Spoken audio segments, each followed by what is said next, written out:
ask this to Kary. How do they misuse PCR to estimate all these supposed free viral RNAs that may or may not be there? I think misuse PCR is not quite. I don't think you can misuse PCR. No, the results, the interpretation of it. See, if you can say, if they could find this virus in you at all, and with PCR, if you do it well, you can find almost anything in anybody. It starts making you believe in the sort of Buddhist notion that everything is contained in everything else, right? I mean, because if you can amplify one single molecule up to something that you can really measure, which PCR can do, then there's just very few molecules that you don't have at least one single one of them in your body, okay? So that could be thought of as a misuse of it, just to claim that it's meaningful. But the real misuse of it is that you don't need to test for HIV. You don't need to test for the other 10,000 retroviruses that are unnamed also in the subject. See, somebody that's got HIV generally is going to have almost anything that you can test for because they have definitely been. HIV is a fairly rare virus.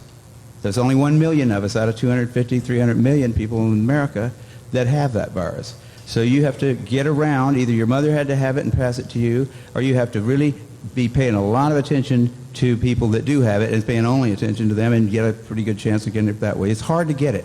But if you have it, there's a good chance you've also got a lot of other ones. Because you've been in the market for it's been possible for you to get a lot of. To test for that one and say that has any special meaning is what I think is the problem. Not that PCR has been misused. It's like. Is it an estimation? It's not an estimation. No, it's a really quantitative thing. It tells you something about nature and about what's there, but it allows you to take a very minuscule amount of anything and make it measurable, and then talk about it in meetings and stuff like it is important. See, that's not a misuse. That's just sort of a misinterpretation. Even after all these PCR, this quantitative PCR, that if you just get down to a basic virological count, it's still 1 in 1,000 to 1 in 10,000. HIV in 1 to 1 in 1,000, 1 in 500 to 1 in 1,000 T cells. It is. No, there's very little of what they call HIV, and what's been brought out here by Philpott and Isai already. The measurement for it is not exact at all. It's not as good as our measurement for things like apples. An apple is an apple.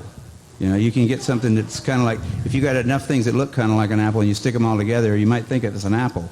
But and HIV is like that. Those tests are all based on things that are invisible, and the results are inferred in a sense. PCR is separate from that. It's just a process that's used to make a whole lot of something out of something.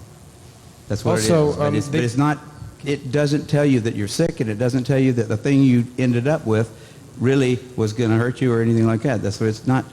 So even if you believe in HIV, it can't tell the difference between virus particles or active live virus. I mean, there's a lot of questions involved in this. Guys.